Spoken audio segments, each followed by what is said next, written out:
Did you see that? I barely caught her. At this rate, nah.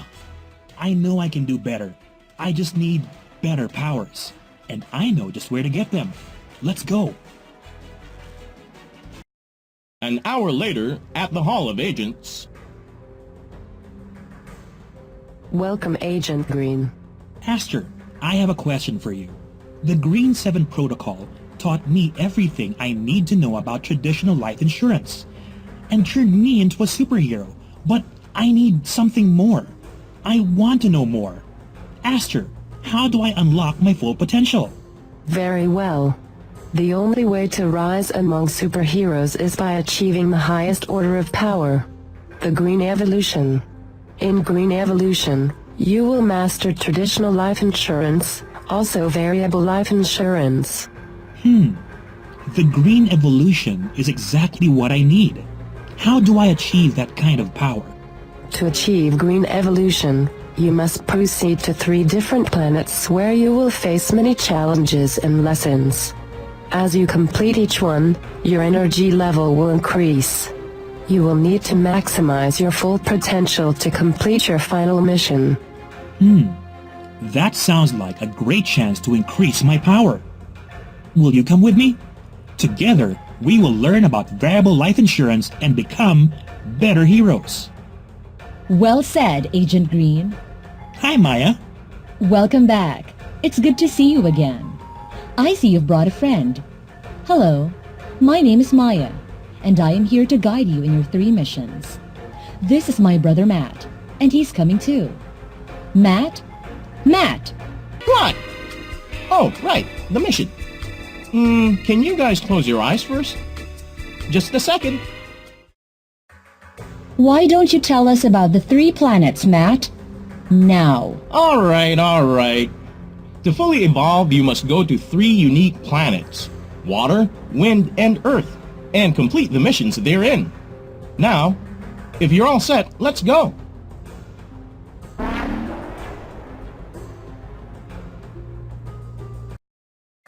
I will be your guide for the entire Green Evolution. Feel free to click the button below anytime to access my database. Give it a try.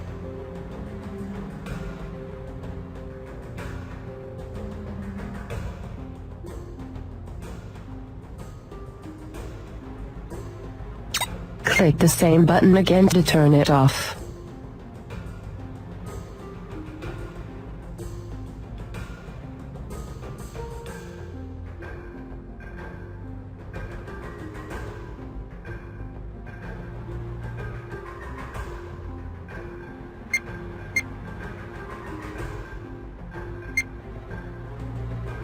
Okay, great. Let's proceed.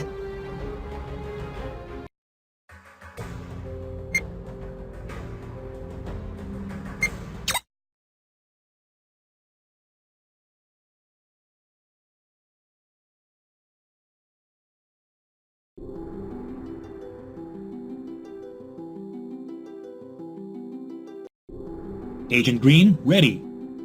Maya, ready. What?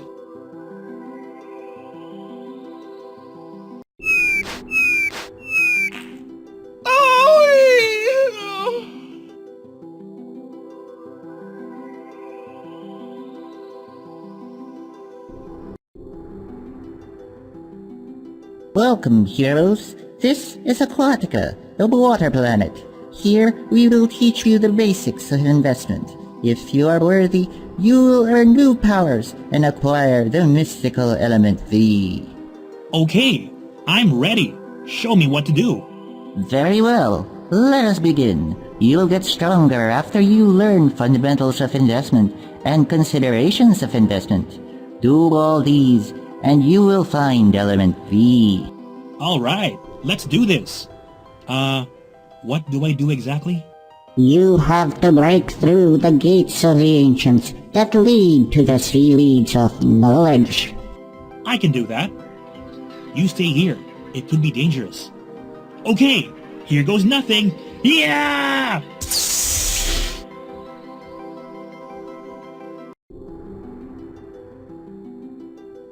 Impressive.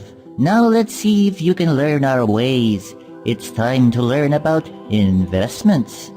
You see, the term investment refers to any asset which is acquired for the purpose of realizing income and or earning profit.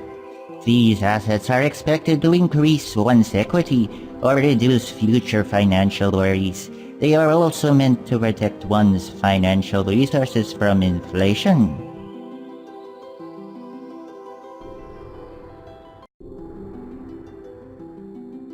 Matt, are you okay?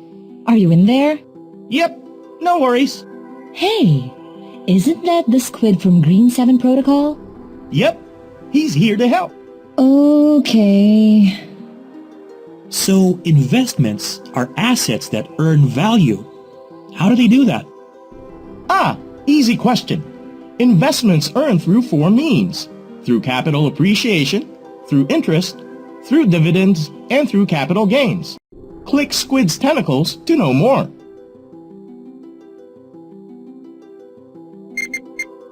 Capital appreciation. This is the increase in the value of assets. For example, if someone buys 1,000 shares at $1 per share, and then later on, when they're worth more, sells them at $1.10 per share. The 10 cents per share increase is called capital appreciation. Got that? Click Squid's tentacles to know more. Interest. This is the profit you get from lending money. A good example is when banks let people take out loans. On top of having the person pay the loan amount back, the banks also ask for a percentage of that loan amount as interest.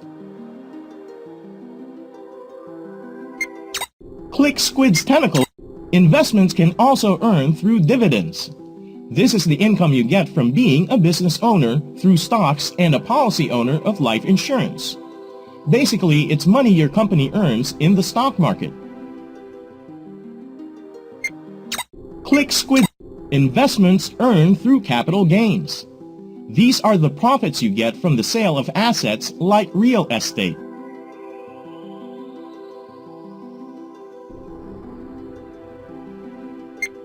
Click Squid's tentacles. Thank you, Matt. And friend, that was actually correct. Need your expertise on this one, Agent Green. See that hole in the ground? It's a fissure. Help us plug it before it explodes! Not a problem. Let me help you.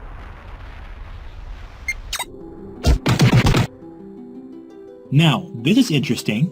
According to this, there are 6 types of investment assets: fixed income securities, shares, common trust fund, unit investment trust fund, mutual funds, and real estate. Do you know what those are? Click next to continue. It's pretty simple. You see, fixed income securities are investments that offer a fixed periodic return. That means that their earnings are stable over a specific period of time. To show that an investor owns fixed income securities, a certificate is issued showing that an investor has lent money to the issuer. The issuer is usually a company, but the government issues them too. People lend money in return for fixed interest income and payment of principal at maturity. On one hand, fixed income securities stress income and offer little or no opportunity for appreciation in value. But on the other hand, they are more secure because the principal or par value is protected.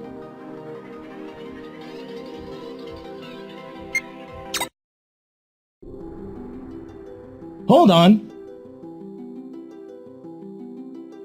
Before we proceed, there are 4 types of fixed income securities, namely money market instruments, government bonds, corporate bonds, and preferred shares.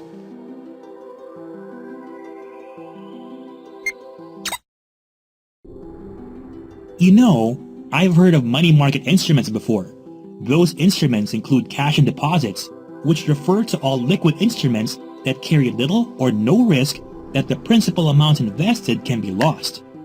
Bank accounts, treasury bills, and commercial papers are all cash and deposits.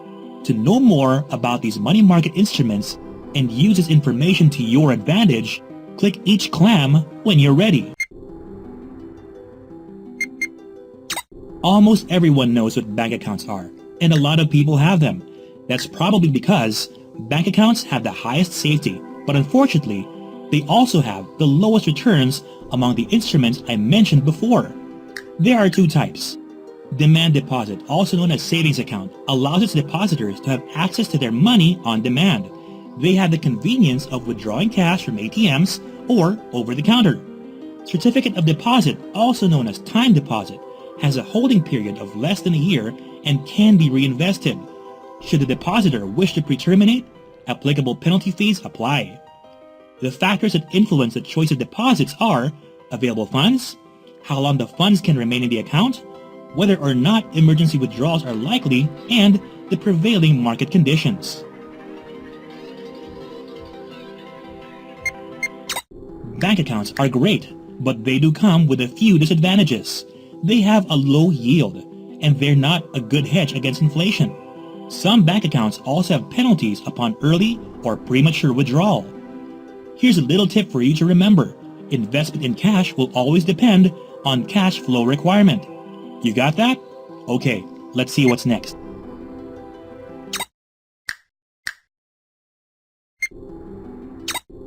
Treasury bills. These are short-term securities issued by governments to borrow money from the investing public. They're virtually riskless, since investors are technically lending money to a sovereign government. Almost nothing can cause a government to break their promise to pay, and that's a very strong incentive for people who want to make sure their investments are safe.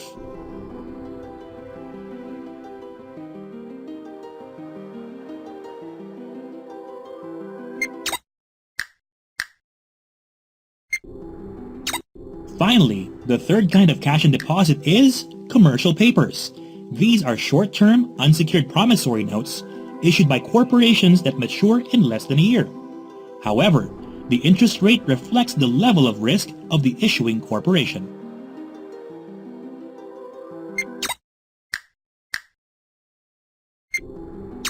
Whoa! You're glowing! You're starting to evolve! And it looks like you just earned your first new power. Super strength! That's the stuff! Let's continue so you can evolve even further. Yes, I feel my knowledge and power increasing steadily. I never knew my knowledge of these instruments would come in so handy. Okay, let's keep going. There are advantages and disadvantages to money market instruments. On the plus side, money market instruments are fairly liquid, and they accumulate funds until they are needed. Because they are so common and more low risk than other investments, they are considered safe havens for investors. However, there are still disadvantages. They yield low returns and carry a considerable reinvestment risk.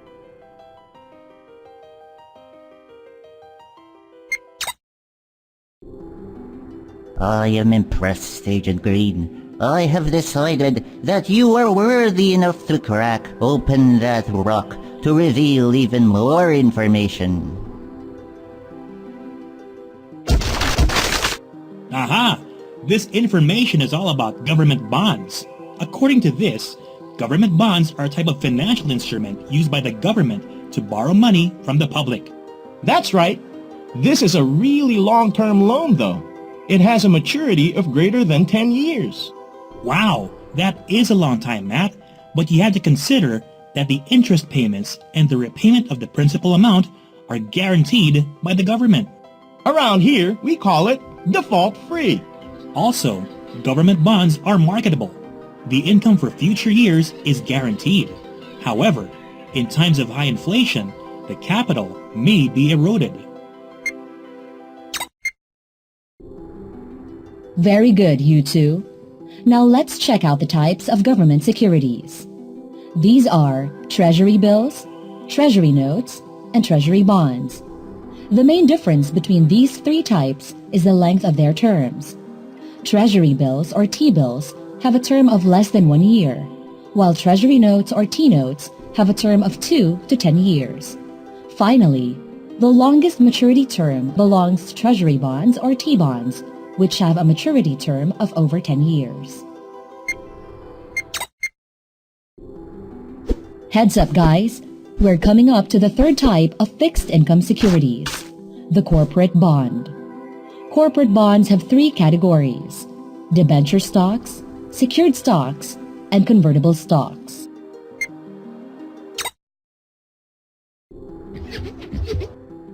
These sea creatures are really helpful. Look, he's left us even more information. It says here that debenture stocks are unsecured loans to a company that has fixed terms and interests and with interest rates that are higher than government bonds.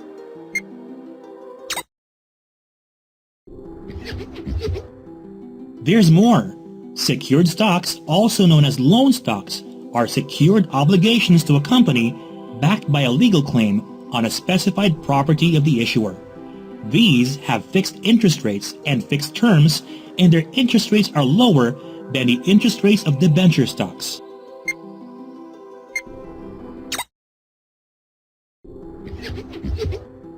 The last category of corporate bonds is convertible stocks.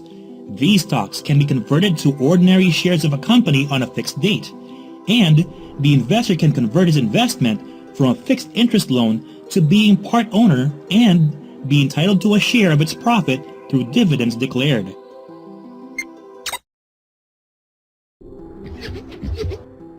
Preferred shares provide fixed dividend rates. To know more about this, click Next.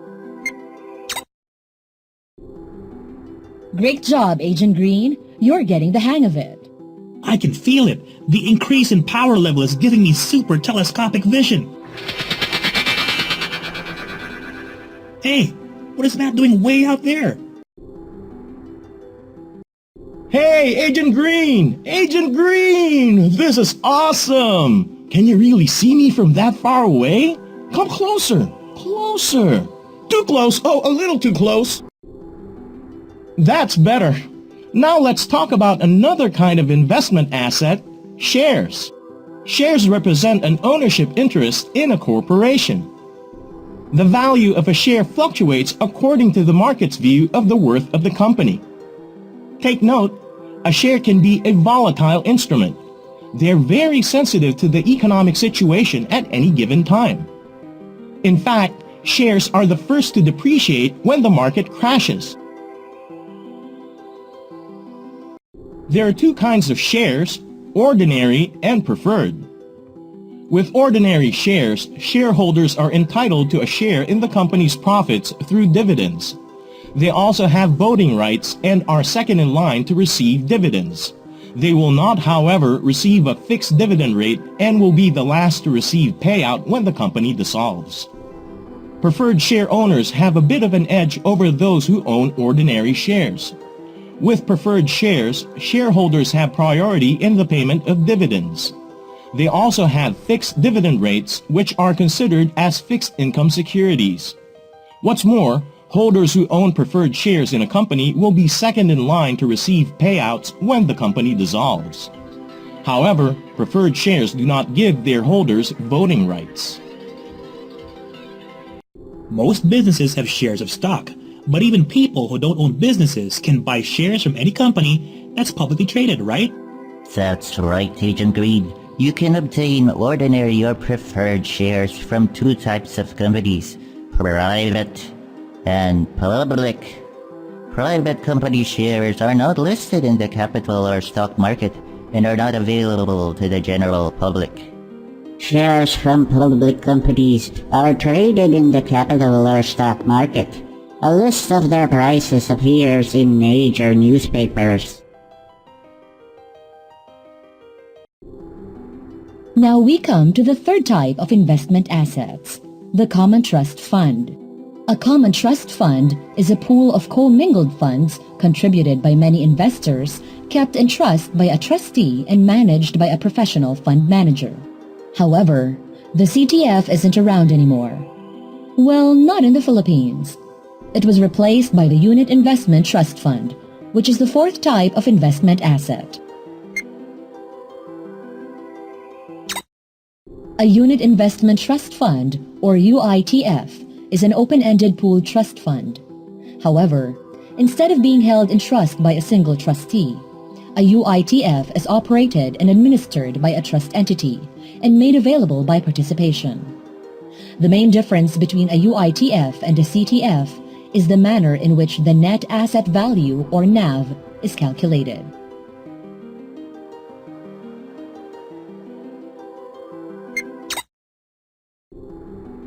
Now, let's talk about duties. A trustee has basically the same duties for both CTF and UITF. These include holding the pool of money and assets in trust on behalf of the investors, ensuring that the fund managers adhere to the provisions of the trust deed, and act to generally protect the unit holders.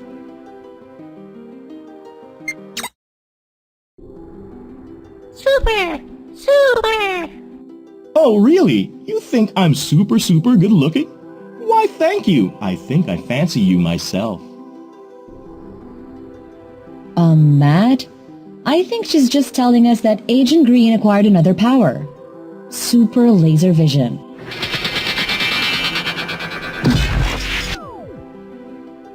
Oh!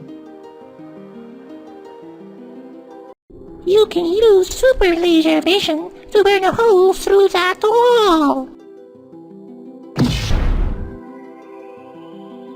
This is awesome! Now we can see what's behind it.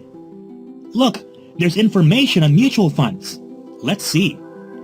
Mutual funds are similar to UITF, but they make investment much simpler because they are more accessible and more cost-effective for similar investors. The total fund is managed by specialist fund managers. Mutual funds are considered as investments with medium-term maturity because they have terms that are not less than 3 years. Oh, and this is interesting. Mutual fund prices are recalculated every day and quoted daily in at least 2 national newspapers. That's so cool! Do another wall and get to the next topic. I can read the stuff in this room too. It's all about real estate investments. It says that the 3 types of real estate investments are agricultural property, domestic property, and commercial or industrial property. There's more. The prices of these properties depend on the following factors. First, there's the quality of land as reflected on the quality and profitability of the crops it grows. Then, there's the location of the land. And finally, there's the value of the buildings on the land. You can do better than that! Blow through another wall! Investing in real estate has a lot of advantages. For one thing, it's a tangible investment, something you can actually see and touch. It constantly appreciates in value since it's always gaining periodic income, and it's also something that can be used as collateral. What's more, real estate is a basic necessity for humans, and no matter what, people will always need homes. However, real estate also has a few disadvantages. It can take a while before you realize profits. It is location-specific and cannot be moved. It isn't liquid, and it can be negatively affected when there's a crisis. And to top it off, owning a real estate subjects the owner to real estate tax. Alright, Agent Green, you may be good, but let me show you how it's done. Matt, no!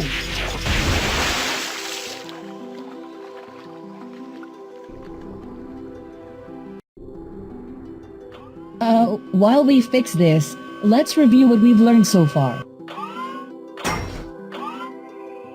To make things a lot easier, here's a summary or a quick guide for investment assets.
Hey, Agent Green, let's do some more exercises. Ready to blow another hole through something? Are you sure that's a good idea? I think you better talk to your sister. On second thought, let's just do it this way.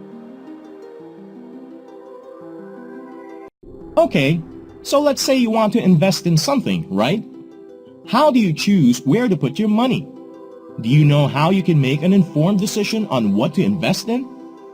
All you need to do is think about the key considerations in investment. There's a super duper easy way to memorize it. I came up with a cool acronym, ALFTIPID.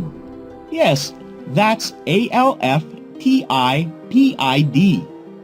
It stands for A. Accessibility of funds, L. Level of risk tolerance, F. Funds available, T. Taxation, I. Investment objectives, P. Performance of the investment, I. Investment horizon, and D. Diversification. Click on each button to know more.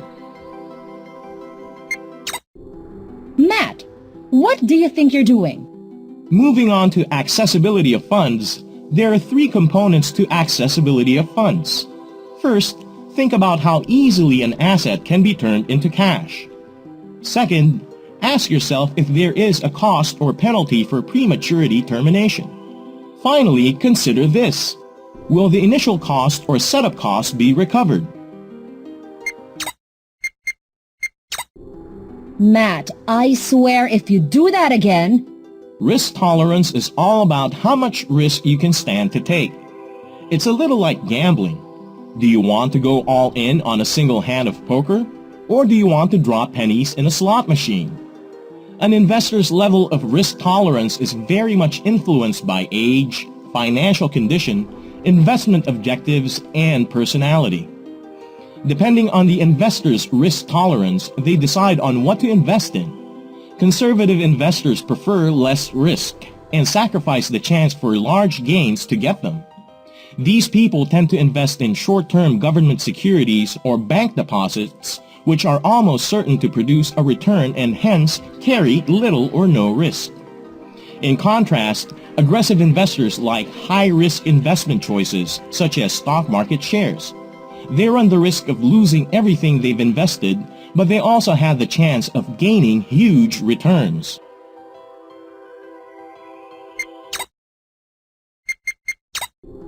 I'm going to count to 3, and if you don't stop doing this... There are 3 factors you have to consider. First, you must consider that when you invest, your funds are locked in for a long time, and you will not have access to them. Second, you must know that there may be penalties involved if you suddenly have to get your investment back before it matures. It is always wise to know how much that penalty is even before you invest. Third, you have to know how much money you will need initially to set up your investment.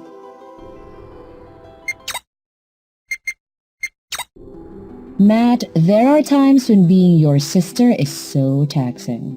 There are different taxes imposed on different types of investment. It is important that you learn the taxation schemes of each of the investments you're considering even before you place your money in them. As the saying goes, look before you leap.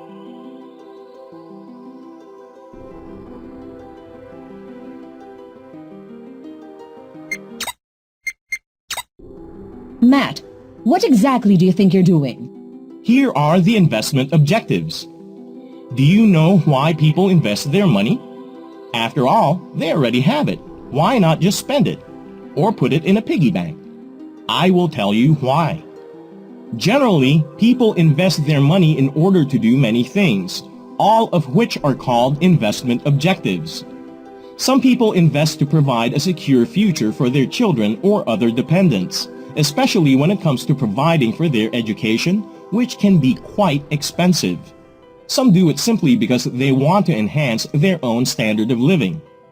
Most people do it to improve their financial situation, especially since investments provide extra earnings on top of a regular salary.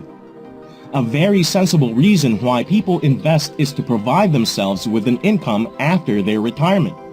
Some even ensure that the profits from their investment will become their cleanup fund.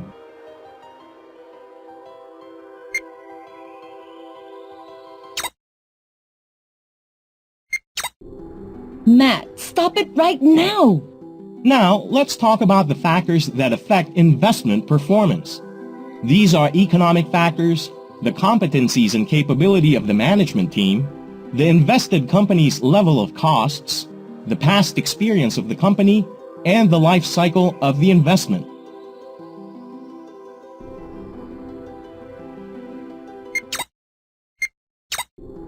I'm telling Mom!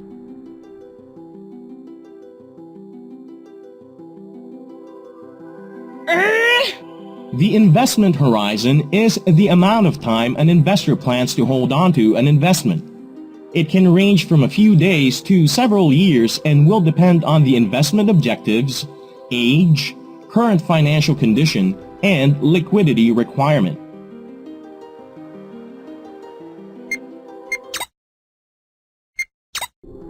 Matt, Lastly, there's diversification. I'm going to diversify your face. Diversification is a method that investors use to protect themselves from unnecessary risk. The idea is to invest across different asset classes and across different market environments to reduce your risk without having to sacrifice returns. Agent Green, I hope you learned everything you needed to know about ALF Tipid. Now, if you'll excuse us... What was that? Look, over there, on the horizon, the whirlpool, Agent Green, save us! I know! Maybe if I divert the flow by going the opposite direction, I can stop this thing.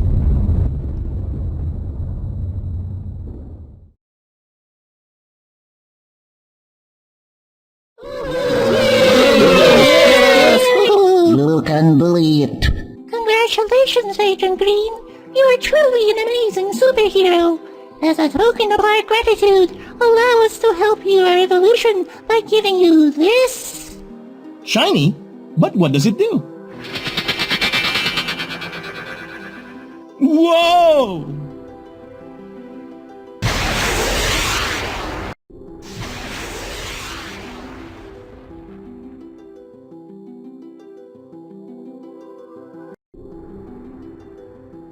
We're all set to blast off to the second planet. But before we go, you need to enter some important points of Agent Green's discoveries in the ship's log. Make sure you get them correctly. Click the button below to start the quiz.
Why don't you fly ahead, Agent Green? We'll catch up to you later.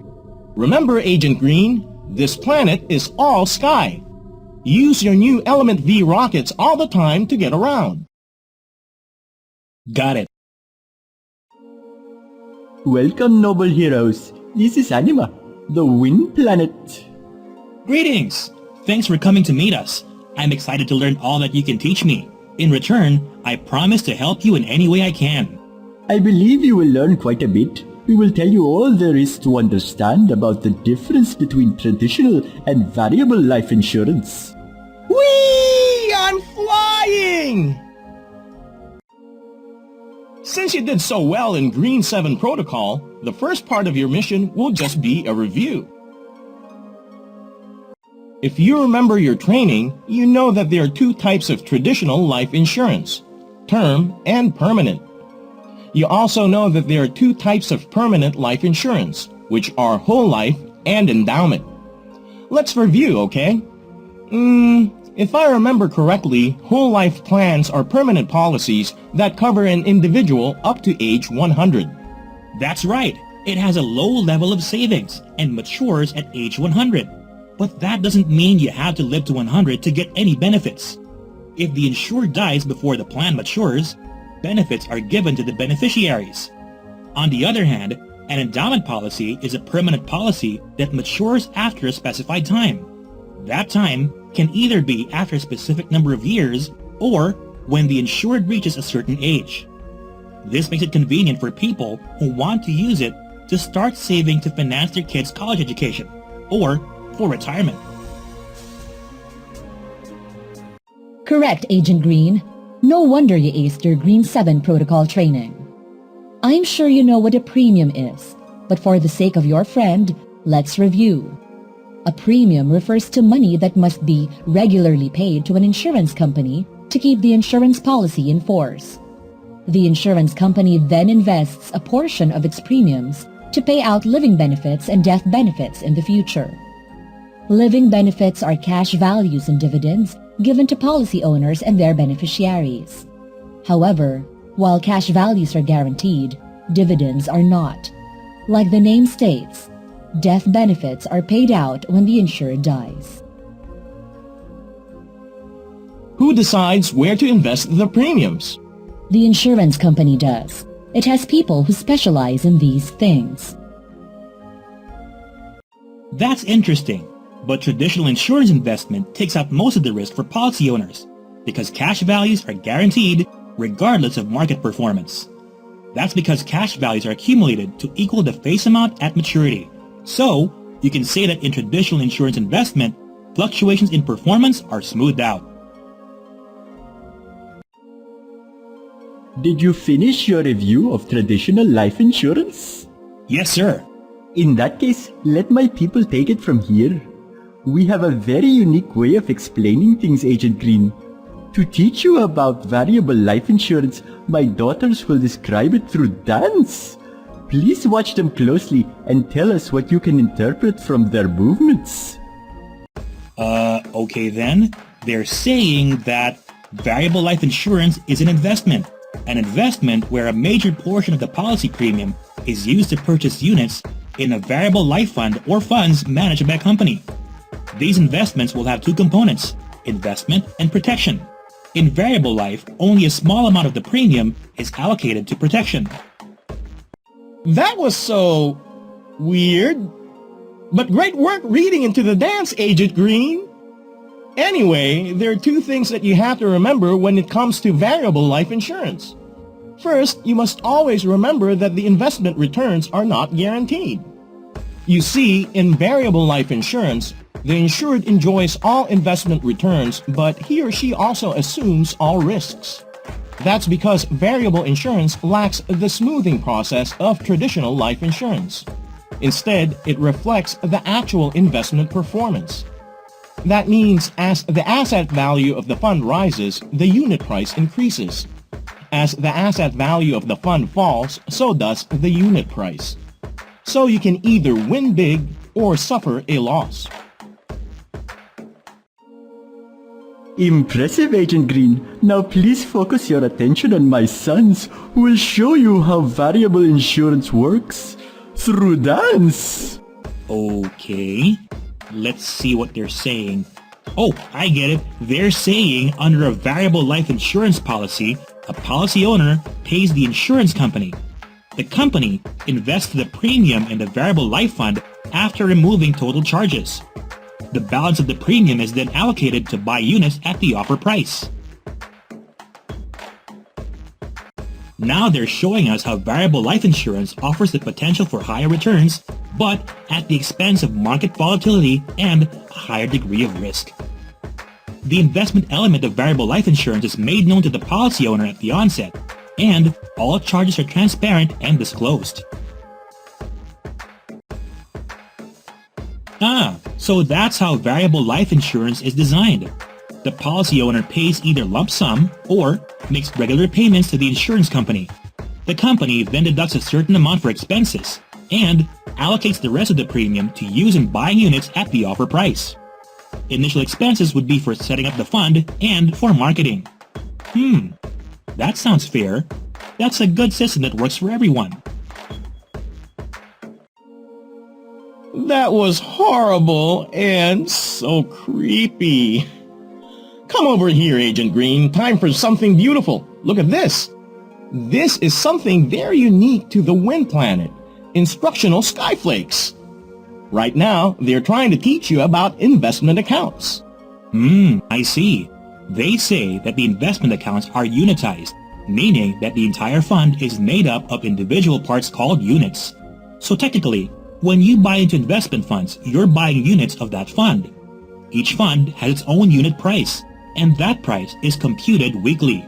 This price depends on the value of the underlying assets, which is also called the NAV, or net asset value per unit. This said, insurance companies are not required to divulge their schedule or their basis for valuing assets. This is one show that never gets old. It brings me to tears.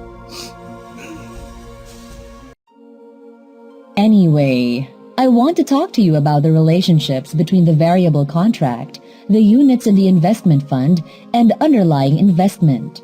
The value of the policy, that's the variable contract that is given to policy owners, is linked to the value of the units in the investment fund. Furthermore, the value of the units in the fund is linked to the value of the underlying investment. Therefore, any investment return is applied to the variable contract and allows the policy owner to exercise options on the use of his investment value.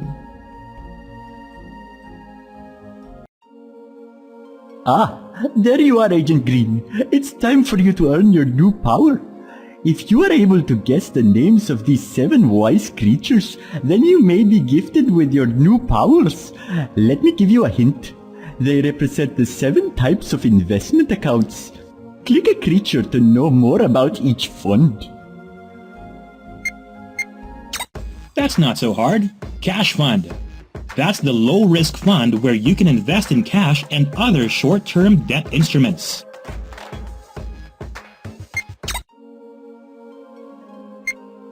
I think that one's bond fund.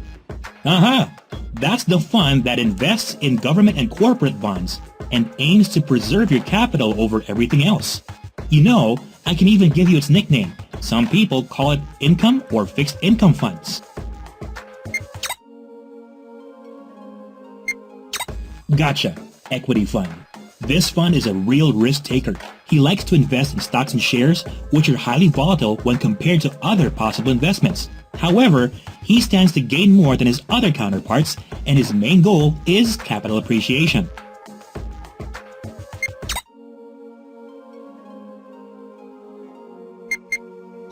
I see you, managed fund. Managed funds have a higher proportion of equity versus fixed income instruments. However, the asset allocation depends on the fund manager's discretion.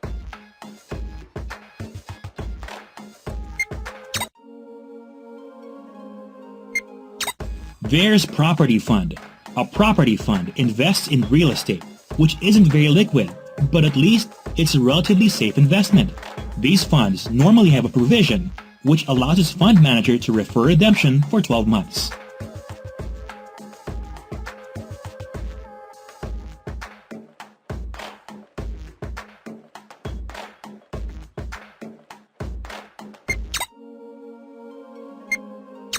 iSpot Specialized Fund. A specialized fund is uniquely diverse.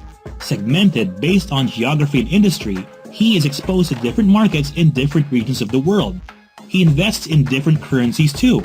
Come to think of it, the Emerging Markets Fund and the ASEAN Fund are great examples of this kind of fund.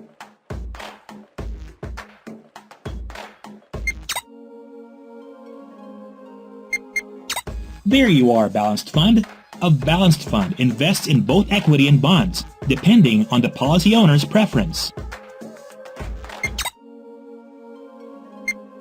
That was some top-notch work. Congratulations, Agent Green. You now have super speed.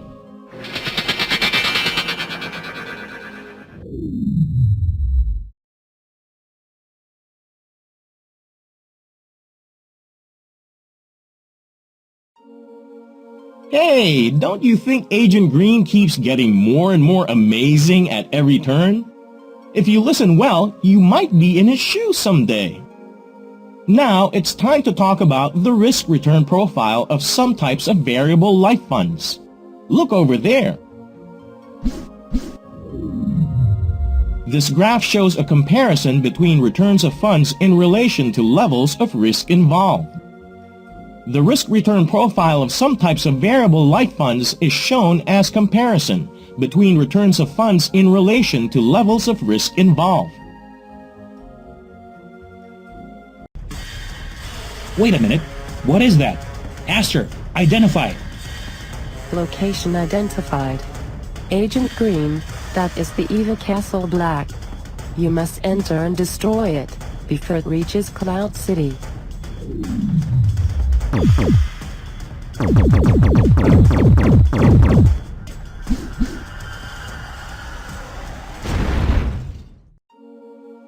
Look, Agent Green! Those are the two keys that will unlock the knowledge to investing in variable life. There, Agent Green, insert the first key into the chest.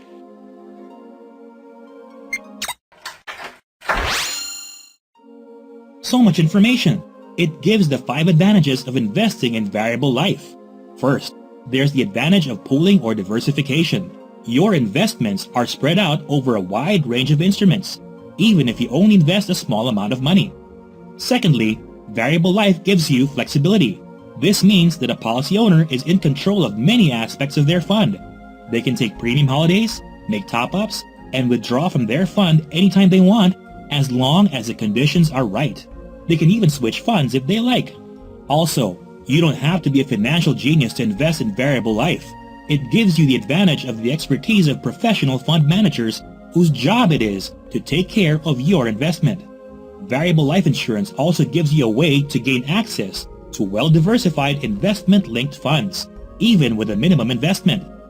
The last advantage, but not the least, is administration. The company will take charge of your investment, relieving you from the day-to-day duties involved in managing a fund.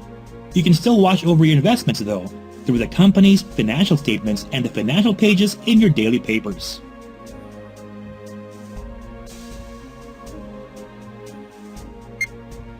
And don't forget the internet, Agent Green. There are sites you can visit to check out real-time updates on your investments too. Speaking of time, quick, open the other one, open the other one.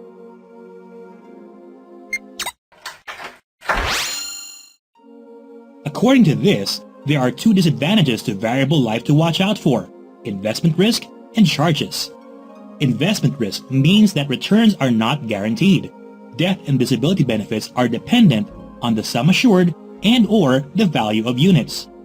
Charges are any amount that the company might require a policy owner to pay to cover the expense of handling the investment.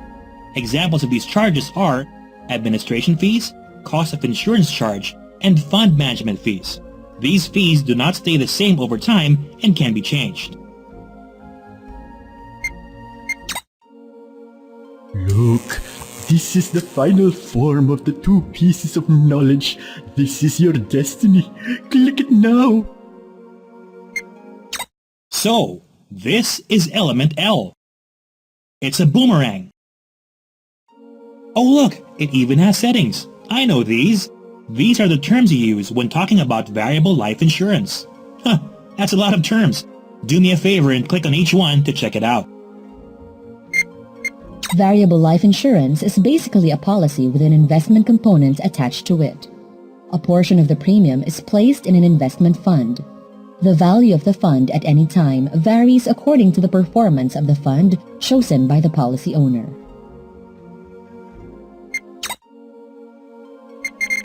Unit price is the price per unit of investment in a separate fund. It is calculated based on the underlying assets it holds divided by the number of units issued. Account value is the current value of your total investment in each fund.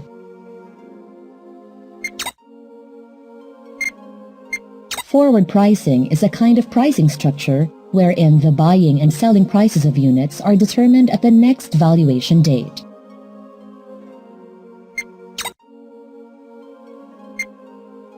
The offer price is the price at which each unit under a variable life insurance policy is offered for sale by the company. The bid price is the price at which the units under a variable life insurance policy are cashed when the policy matures, or when the policy is surrendered, or at which units are cashed to pay for charges under the policy. The bid price is always lower than the offer price at the published date.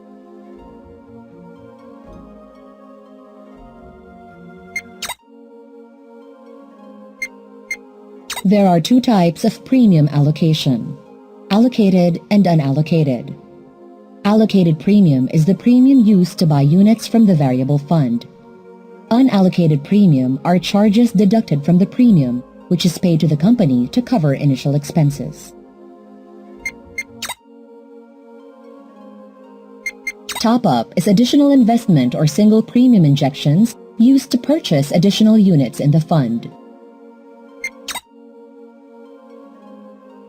Fund allocation is the allotment or distribution of the investable amount in the available investment funds.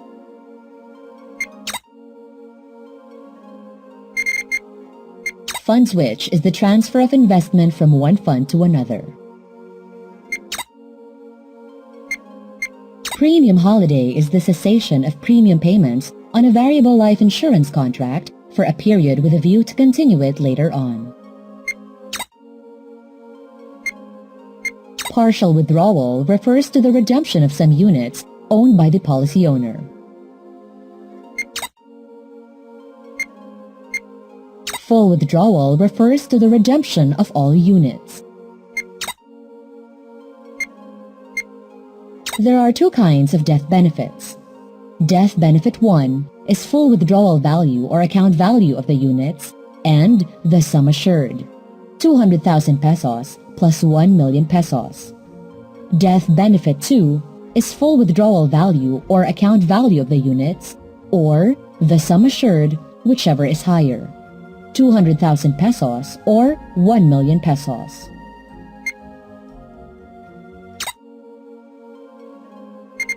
Policy fee, the amount payable by the policy owner, is the same as that of traditional life insurance policies. It covers the administrative expenses of setting up the policy. Mortality charge covers the mortality cost of the policy and is, therefore, dependent on age. It is possible for the mortality charge to be a recurrent charge. For example, monthly.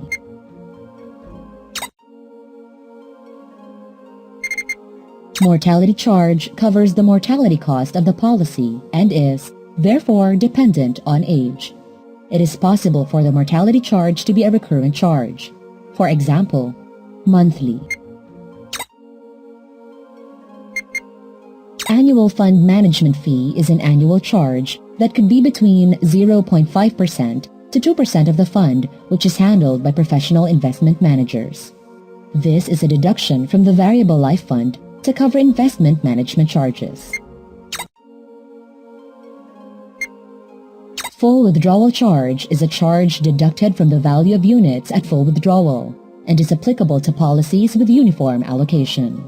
It represents initial expenses which have already been incurred but not yet recovered.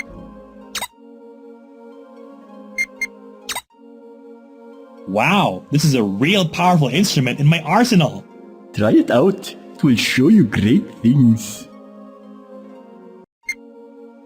I can't believe this new weapon is still teaching me stuff. Are these new attack moves?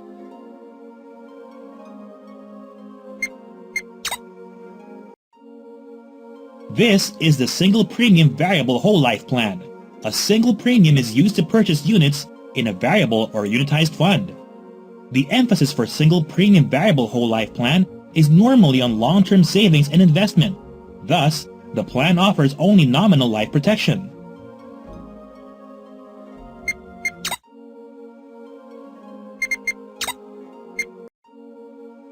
Next, the regular premium variable whole life insurance plan. This is a little similar to the first one in coverage. However, instead of the premium being paid in a lump sum, the premium under this plan is paid at regular intervals, either monthly, quarterly, semi-annually, or annually.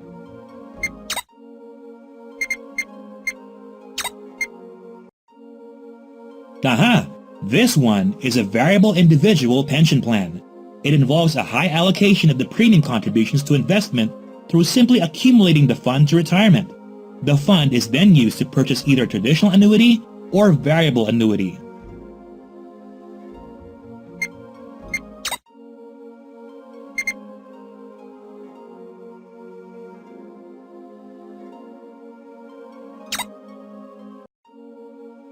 Look, I have variable permanent health insurance too.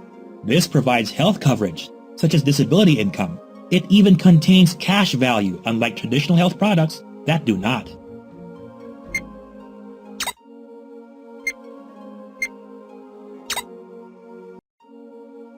This is variable crisis cover insurance. It's an insurance policy which advances the whole of the sum insured in the event of the diagnosis of a heart attack, stroke, coronary artery bypass, end-stage renal failure, or total permanent disability.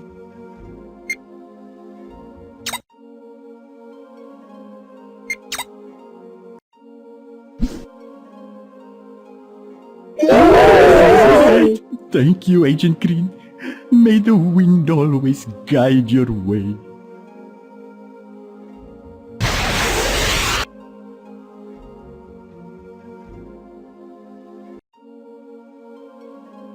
It's a long way to the third planet. I don't want you to get bored. Let's see how much you can remember from what we learned on the Wind Planet. Click the button over there to begin.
save us, Agent Green. Our planet is in peril. Help us defeat the evil trinity. The evil trinity, also known as Singletron, Dualtron, and Accumulatron. These three robots contain information on the two methods of pricing, plus information on the accumulation of funds. Defeat these three to complete your evolution. Ooh, this is going to be scary fun. But mostly scary. But fun. Anyway, there are two methods of pricing. Single pricing method and dual pricing method. For single pricing method, there is only one price coded, whether the policy owner is buying or selling his units. While under the dual pricing method, the price used to buy units is higher than the price used to sell units. Remember, buying units is called offer price, and selling units is called bid price. Don't worry. Aster will guide you as you go through this planet. Click the button below. It will reveal all formulas needed for you to succeed. Initiating formula database.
We must get ready. We feel a disturbance in the force. I don't think that will be a problem. I mean, just look at these robots. They're like little toys, so cute, shiny, and so tiny.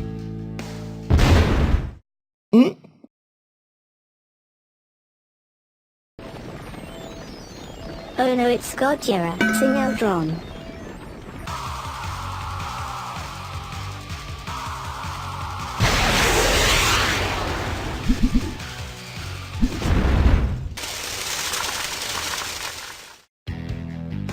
You have defeated Singletron. Behold the single pricing method. Looks like a pie. Yum! It's not a pie. It's your investment or single premium. Looks like a pie to me. Whoa, what an expensive pie. Must really taste yummy. But before we can find out the number of slices, we must first deduct the total charges, which consist of the initial charge and the mortality charge. What's left of your initial investment of 1,400 pesos will be 1,000 pesos net available for investment. Press next when you're ready to move on. Next step is to find out the current unit price from the company. After which you may proceed to divide the premium net available for investment by the unit price of 33.33 pesos. The result is the number of units purchased, which in this case is 30. All that fighting made me hungry. I feel like eating 5 slices of that yummy, delicious pie. It's not a pie for eating. If you make a partial withdrawal, it is called canceling of units. Canceling 5 units at 33.33 pesos each will leave you with 25 units amounting to 833.25 pesos.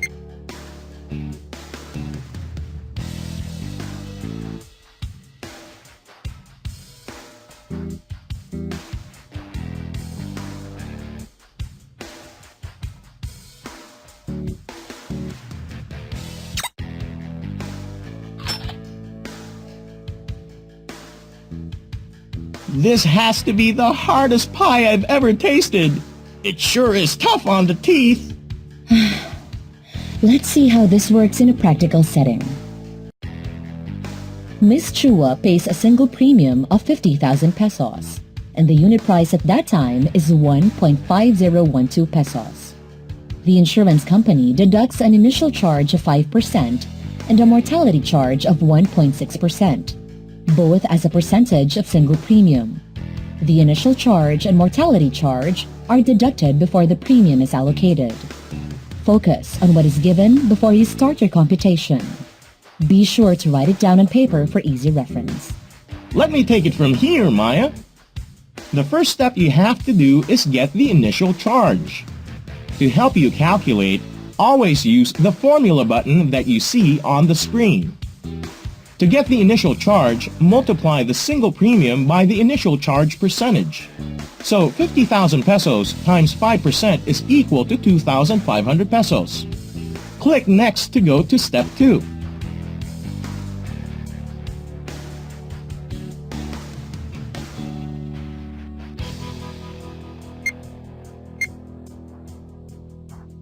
Ready for step 2? In order to get the mortality charge, multiply the single premium by the mortality charge percentage. So it's 50,000 pesos times 1.6% is equal to 800 pesos. For step 3, let us now get the total charges by adding the initial charge of 2,500 pesos and mortality charge of 800 pesos. The amount will be 3,300 pesos. Before you can buy the units of your chosen fund, you need to get the net available amount for investment. You do this by subtracting the total charges of 3,300 pesos from the single premium of 50,000 pesos, which will give you 46,700 pesos. For the last step, let's now buy units. To get the total number of units that you will have, it is important to know the unit price. And what is the unit price? That's right, it's 1.5012 pesos. Now, divide the net available amount for investment of 46,700 pesos by the unit price of 1.5012 pesos. This will give you 31,108.4466 units. You got that? Click Done.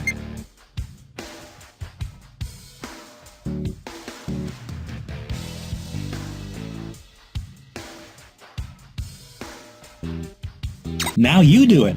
It's easy. Mr. Santos invested 125,000 pesos in a single premium variable life policy with a unit price of 1.3669 pesos. A 2% initial charge and a 1% mortality charge were deducted before allocation.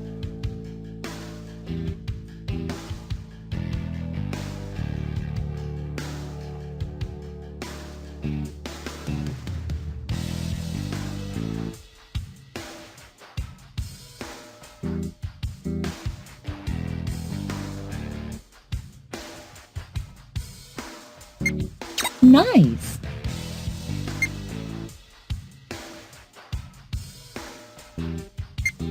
Good!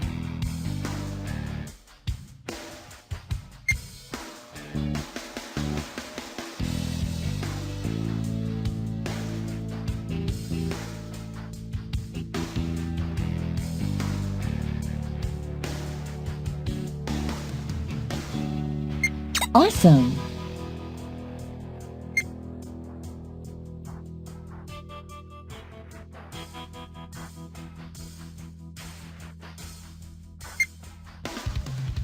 Nice!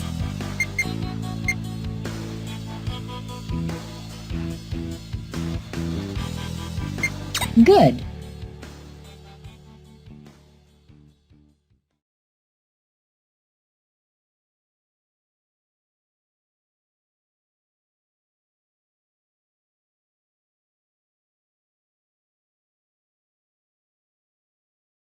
Awesome.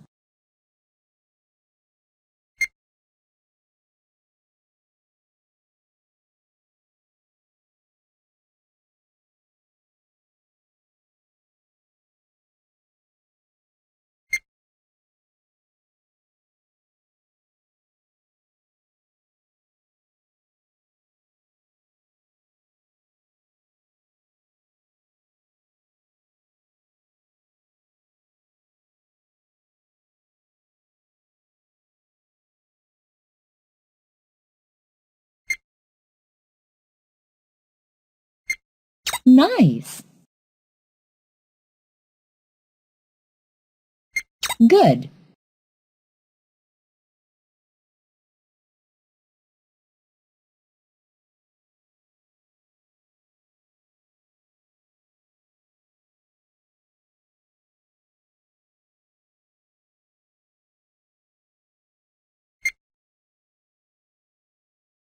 Awesome.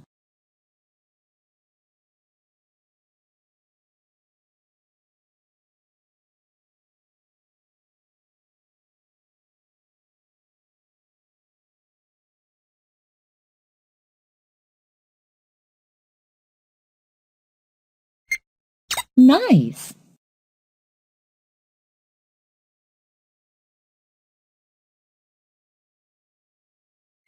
Good.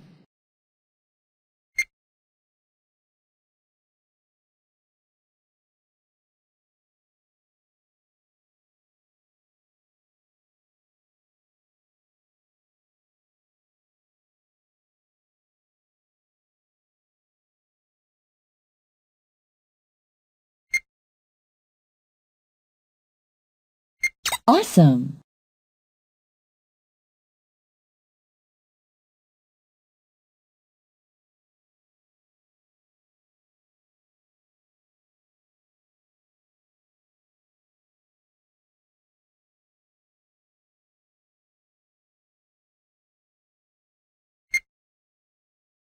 Nice.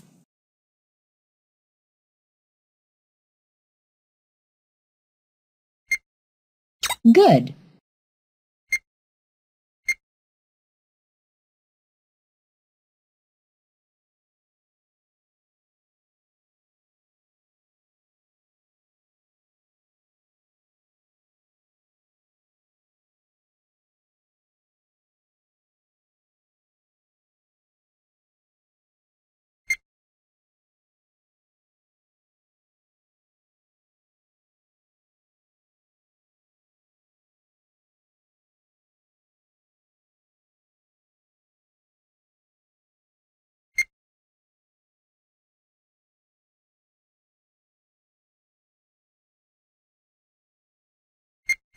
That is incorrect. Try again.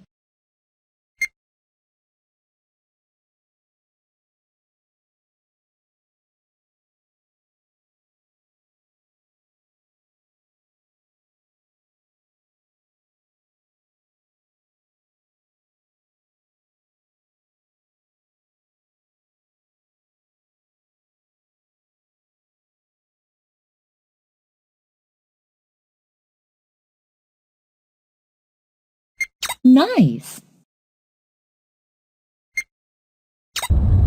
Oh no, it's do. That's it? All the ground shaking and that's it?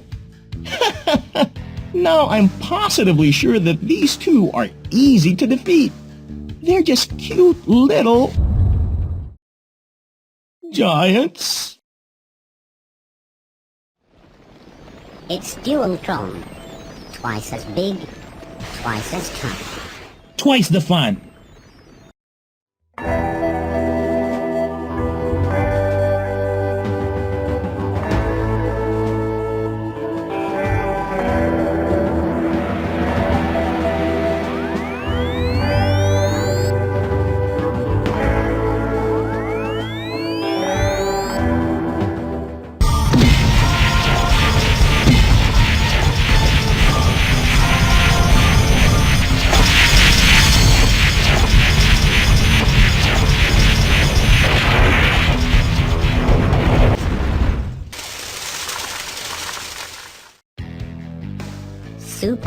Agent Green.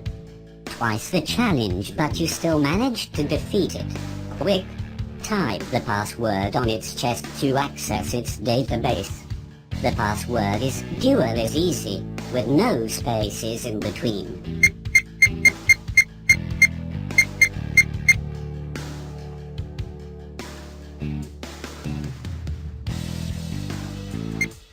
Reviewing database. Downloading vital information.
This will show us how to compute for bid price, total charges in units, and number of units net of charges.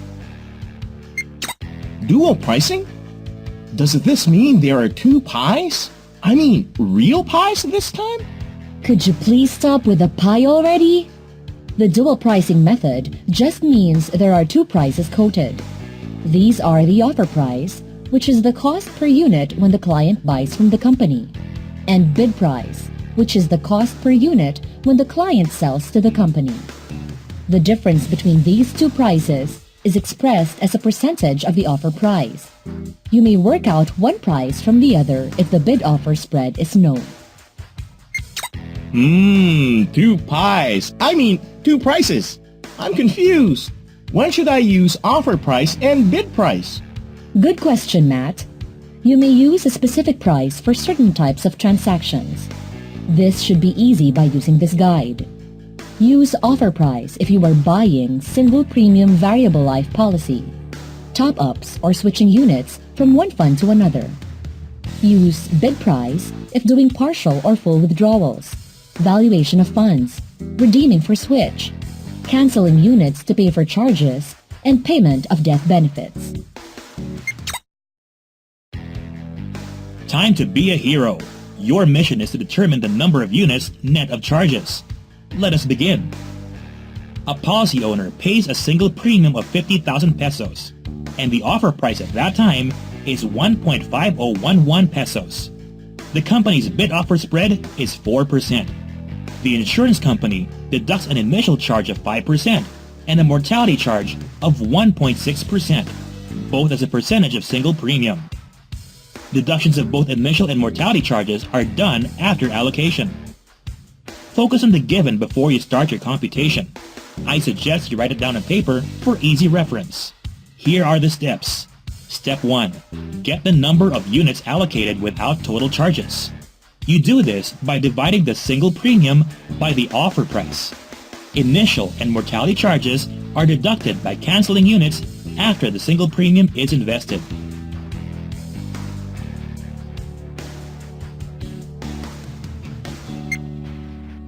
We must compute for the bid price. We do this by multiplying the offer price by the result of 1 minus the spread percent.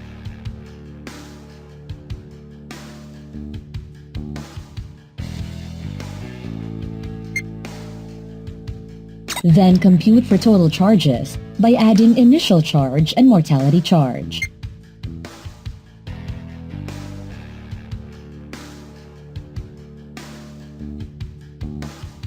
We have to calculate for the units to cancel, or determine the total charges in units. This is done by dividing the total charges by the bid price. Remember, bid price is used to cancel units to pay for charges.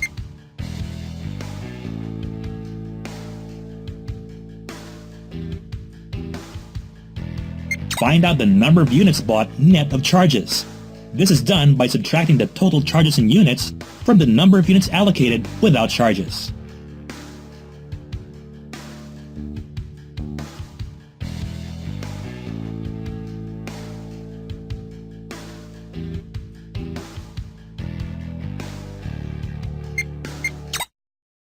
That was easy. Aw, come on, Matt. It wasn't that hard. Okay, now you try it. I think I'm okay now. Let's do this. A policy owner pays a single premium of 250,000 pesos, and the offer price at the time is 1.2562 pesos. The company's bid offer spread is 6%. The insurance company deducts an initial charge of 4% and a mortality charge of 1.9%, both as a percentage of the single premium. All charges are deducted after allocation. Okay, give it a go.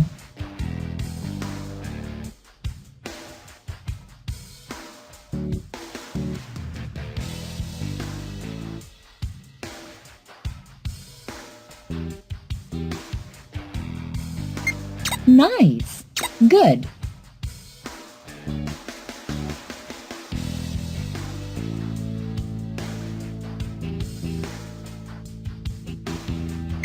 Awesome.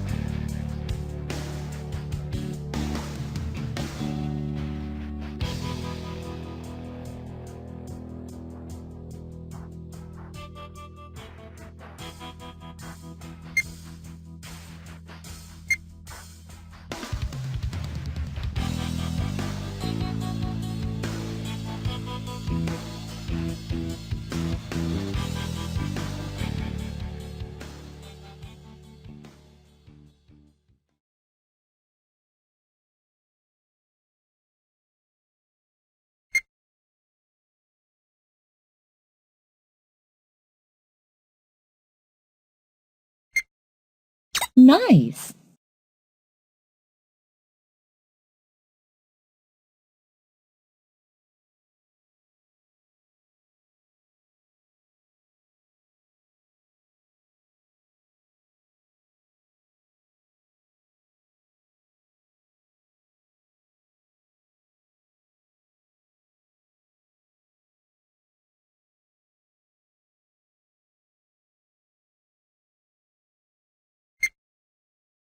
Good.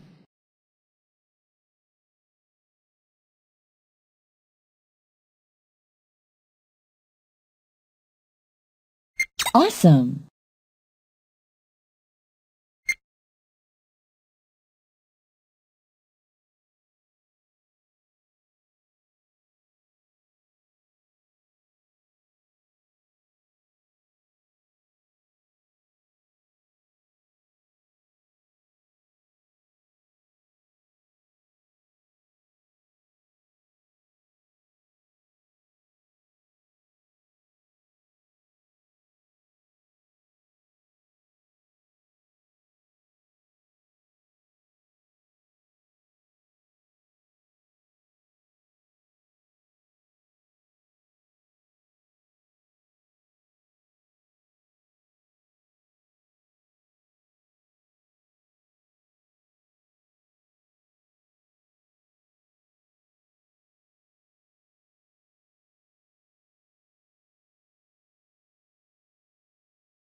Nice!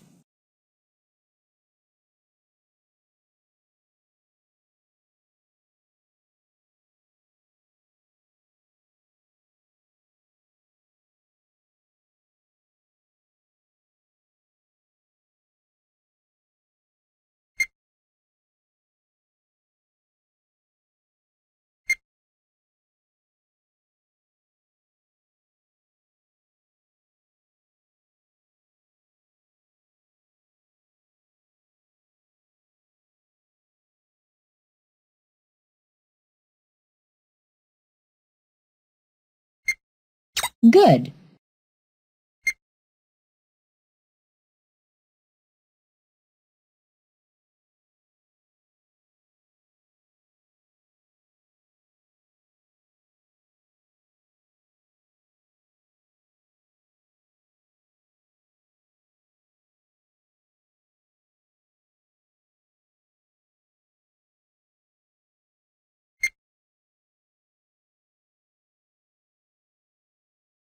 Awesome!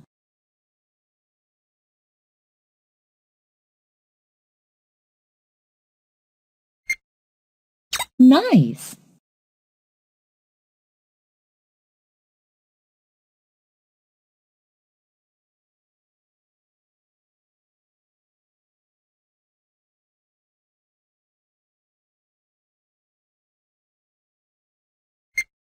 Good.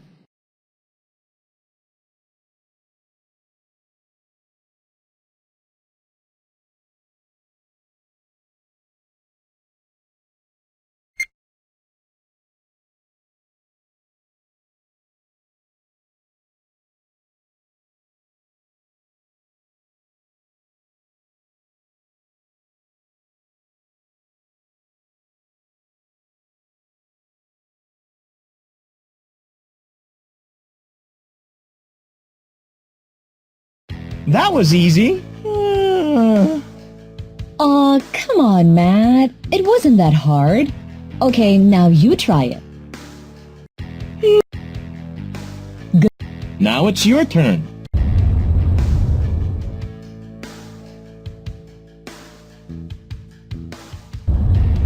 Now it's your turn. Your single premium investment is 500,000 pesos, and the units bought are 183,207. This is it, the ultimate test of your powers, Agent Green. Accumulatron's power is too much for Agent Green.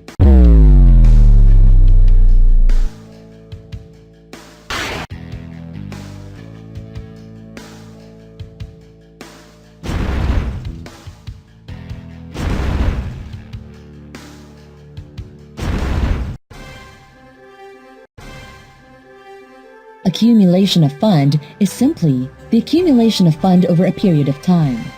To compute for the accumulation of fund with interest rate over a period of time, use the formula x multiplied by 1 plus I raised to the power of n. X being the amount, 1 is a constant representing the amount, plus I, which is the interest, raised exponentially to the number of years. Let's try to solve this sample problem. Over the next 6 years, the price is projected to constantly increase by 7% annually. Compute for the bid price and offer price after 6 years. Over the next 10 years, the